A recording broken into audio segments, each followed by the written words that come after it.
Good day, everyone. How are you today? I hope that you're fine. Now, let's continue our discussion with our lessons on components of special and inclusive education. This is a continuation of our chapter 3. This was our discussion the other week. How are you? And I hope that you're fine. So if you remember our previous lesson, we talked about some very important components of special and inclusive education. And another equally important is the parent involvement. Now, let us remember that the family-school partnership can take the form of parents discussing education matters with their children, helping with homework assignments, supervising their child's progress through education, communicating with the parents, communicating with the teachers, communicating with the principals, participating the decision making, and being involved in any activities. So school activities, maybe it will be academics or even extracurricular activity. So the teacher should look into and consider that the parent role is very essential in this classroom, especially if the child has disability or has special needs. So why is parent involvement so important? Okay, kindly type in our chat box your answers. Okay, so when teachers and parents work together to support the learning and social, emotional needs of students, of the child, the students do better in school. So it is very evident that when you as teacher and the parents will work together, the result is good. Not only does it help students learn and achieve academically, it also helps students develop positive peer relationship. So the relationship of the students among peers, among classmates, and other people in the school will also be affected if the parent is not cooperative. But if the parent is always involved, then they have a very smooth relationship with each other. And of course, it's shared responsibility and educating the students. So we as teacher has a responsibility. But if the parent will be with us, our responsibility, our work will be lighter. So if you look at this illustration, that the parental involvement, so the parents, the mother, the father, the guardian, the lola, the lolo, or whoever will act as parent of the child, plus school involvement equals student success. So the teacher should work together with the parent so that the child will become very, very successful. So in parental involvement and educating special children, like normal or regular students, positive parent involvement is the key component in contributing to effective intervention with children with special needs. So for example, a child has special needs. So for example, he is autistic. If the parent will be involved, then the work of the teachers will become lighter. So the early interventions for autism that included a parent appeared to increase positive outcomes by influencing the magnitude of child outcomes. So it's very even, it's very, very clear. So there are also some concerns of the teachers according to HALLAH and KAUFFMAN in 2006. So it is said that a parent may criticize unjustly a teacher's ability to handle the class. Now, it is very normal. No, that these are concerns of the teachers, that some parents criticize your work as teacher. Normal lang po yan, so don't get angry. So what will you do is work hard and talk to the parent. The parent may not trust the teacher's point of view and side with his or her child. So sometimes if you will report to the parent a certain thing that happens in school, sometimes there are parents who don't believe in you. So it's okay and it's normal because usually the parent will be at the side of the children. Parents' approach to handling discipline problem may be congruent with teachers' approach. So sometimes congruent, no? Incongruent. So if the approach of the teacher is like this in school, of course at home it is different. Because sometimes if the teacher do not like the student to eat chocolate, and if the parent will tolerate the child eating chocolate, so there is now a discrepancy. So these are our concerns as teachers. Parent may be poor role model. Of course, we cannot deny the fact. Now, let us remember that the parent is responsibility and we teachers also responsibility. Do not teach the parent. So they're already adult and they know what is right and wrong. But sometimes because of their love of their children, their way of modeling to their child may matter. So a parent may disrupt a classroom by being overly harsh with a child. So I think you have seen a lot of parents that are very harsh to their children. A parent may break confidentiality of the classroom by talking to other parents about another child's behavior. So this is very important.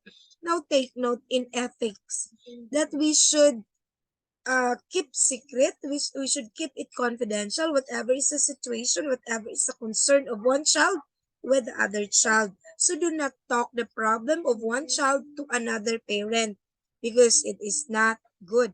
But there are times when the parent will be doing it. What are the reasons? Now, based on some surveys of the parent, the reasons includes they wanted to have others who will be with them. Gusto nilang mayroon po silang masasabihan sa kanilang mga problema. So these are common. So what you will do as teachers?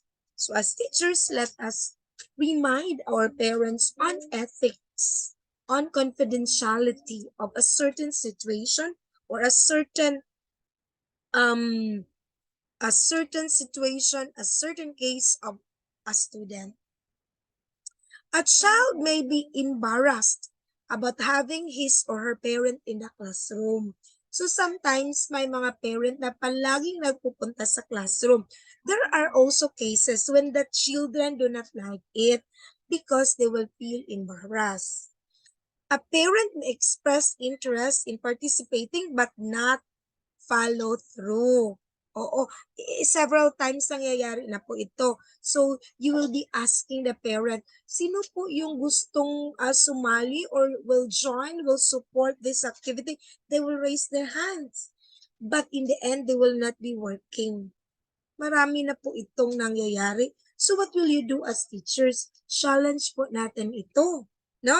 So, we might remind them, we might motivate them, or we might have a backup plan. So that's very essential. The teacher may have little support from administration or parent involvement. Sometimes administration will only be allowing few parents or maybe because it's very difficult to contact the parents, there is a little support from the administration. A parent may become overly involved and not respect the teacher's position and responsibility. Mayroon din itong nangyayari na kasi po over-involved yung parents, they will have their own decision. So take note, you are the teacher. So sometimes it is our problem as a teacher kasi they decide. Parang sila na po yung dumidecide, nagdedesisyon on the things that they want to do. So these are our concerns, these are our challenges. Now, what are also, if you have concern as teachers, parents have also concerns. Parents may feel uncomfortable talking with teachers, let alone spending time in the classroom. Sometimes when you are speaking English all the time and the parents cannot sustain in speaking English all the time, that will also create something.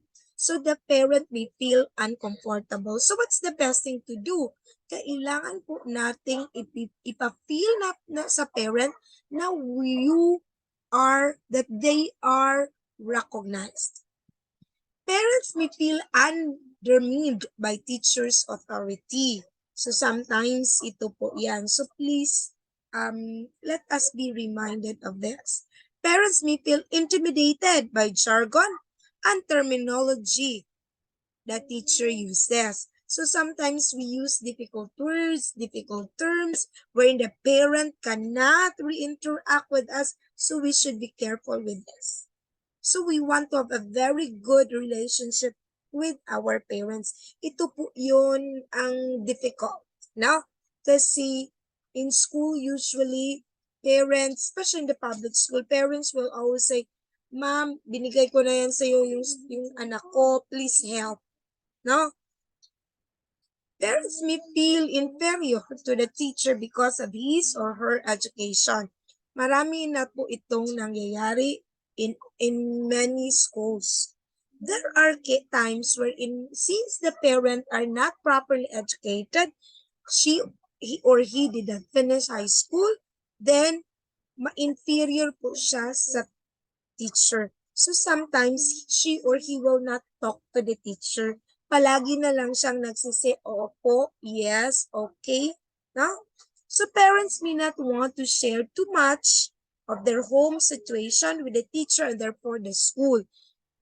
So there are cases wherein the parent do not like to share. So what will you do as teacher? So magwi-wait lang po tayo kung kailan po yung tamang panahon na mag-share siya. But we have to do something. Like for example, constantly talking with the parents, making friends with them so that later on they will feel comfortable sharing the scenario, the situations that they are having in the respective homes. Parents may feel the teacher is not sensitive to their child's needs. So of course, it's normal for the parent to feel no, that the teacher is not very much concerned with my child. So let us remember this. Parent may fear the teacher is not really interested in their ideas. So, kagaya rin sa atin, that if there will be meetings, if your principal will be asking you, soliciting you ideas, some of us will not talk, some of us will not share. Why? Because we feel that they're not interested. So, yun rin ang parent natin. So, let us let us consider their feelings also. Let us consider their suggestions because their suggestions may also be a good suggestion that will contribute to our decision making. Single parent may feel embarrassed if other parent of the child is not involved. So especially single parent, no? Alam na natin yung mga single parent natin, sila yung mother and father, sila po yung naghahanap ng trabaho. So let us also consider their feelings. There may be a language barrier. Sinabi ko na to kanina.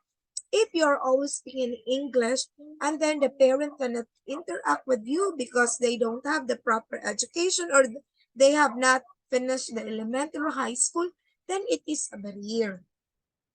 Parents may fear that the teacher will blame them for their child's misbehavior in school. Ito po, no? Takot sila na if they will be suggesting something and then their child will be misbehaving in school, then you will be blaming with them. So no blaming at the end. Let us decide, let us help one another, and if possible, if there are some lapses along the way, we have to find ways and means in order to solve it. Now remember, it's not easy to handle children with special needs.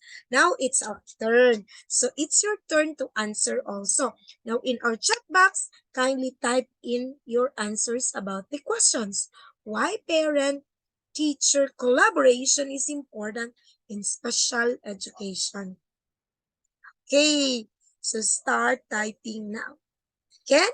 Why parent-teacher collaboration is important in special education?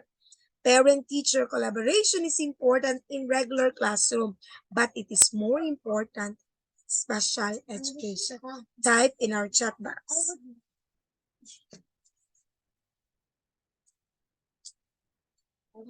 Okay, thank you so much. I hope that you have typed. Those who have not yet answered, kindly type your answers now. So the following are helpful suggestions for teachers to involve families in class and of course in school activities. So these are the reasons why that parent and teacher should be involved in all activities in school. Empathize with students and family members to understand what they may be experiencing and act according to their needs instead of personal needs. So there are times that we have also our needs. So remember that we need to emphasize with students and family members to understand what they're experiencing. So take note that we need to consider their needs. Sila muna. No?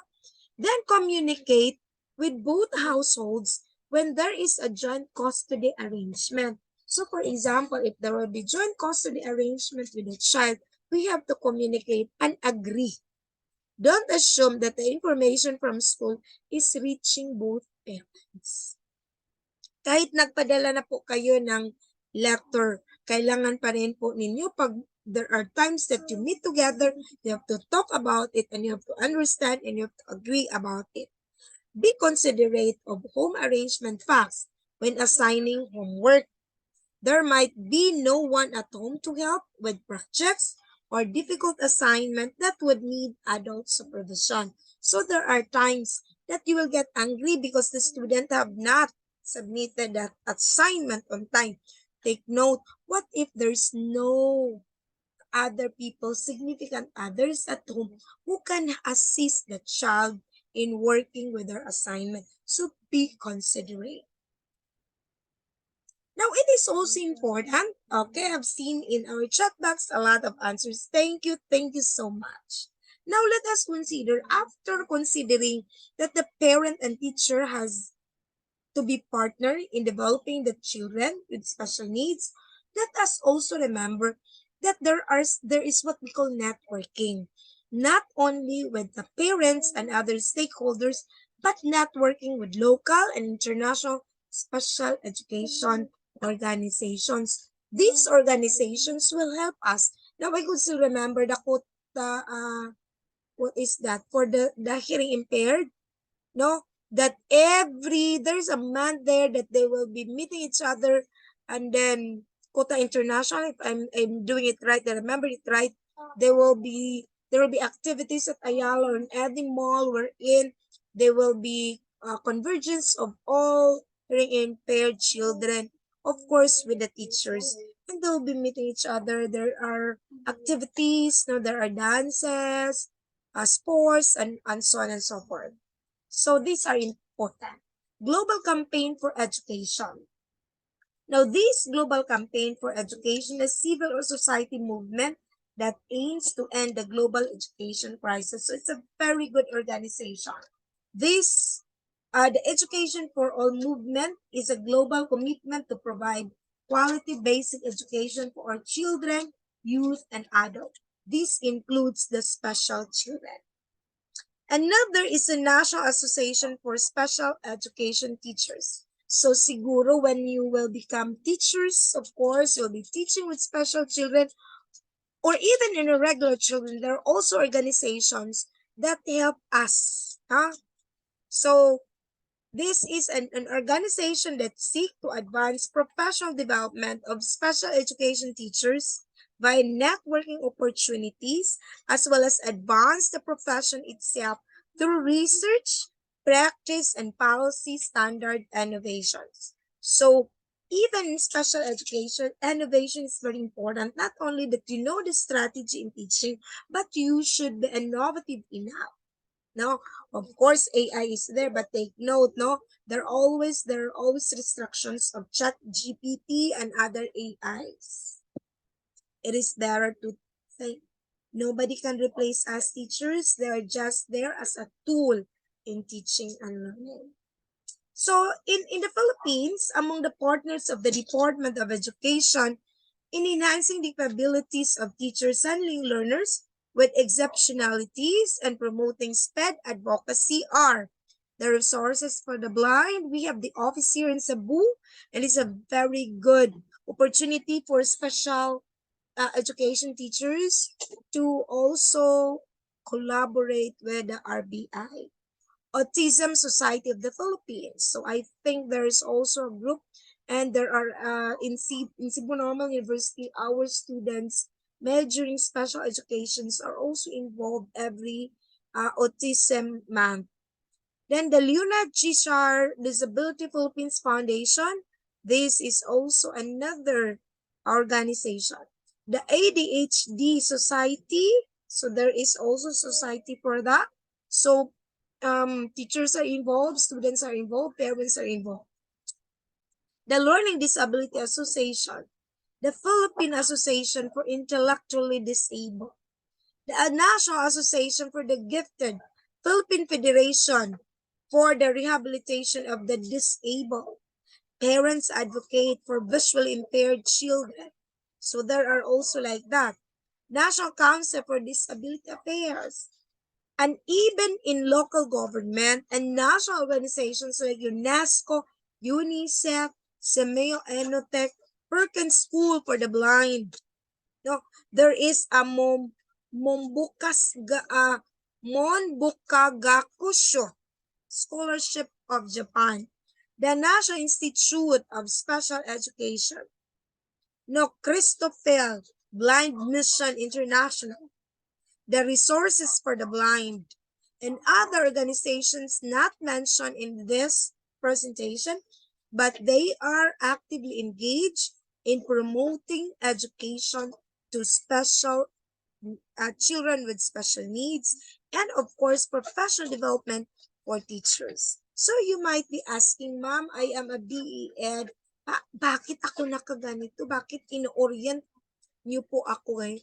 Need to remember that at early stage, the teacher will be able to help referring. No, meaning you will be giving referral if you have seen that there are students who needs our special attention. Okay. So at this time, ano po yung mga takeaway natin? So, I would like to have it maybe we type in our chat box on our takeaway. So in our next meeting, since we're done with our discussion with Unit 4, no, nauna po yung Unit 4, tapos yung Unit 3 because it's essential to interchange the coverage, then we'll begin with Unit 5. Okay, please type in our chat box our takeaway. With that, I would like to say everyone, congratulations for a job well done, and thank you for listening. If you have some comments and questions, feel free to ask questions, no, right after my discussion. Have a blessed day, everyone.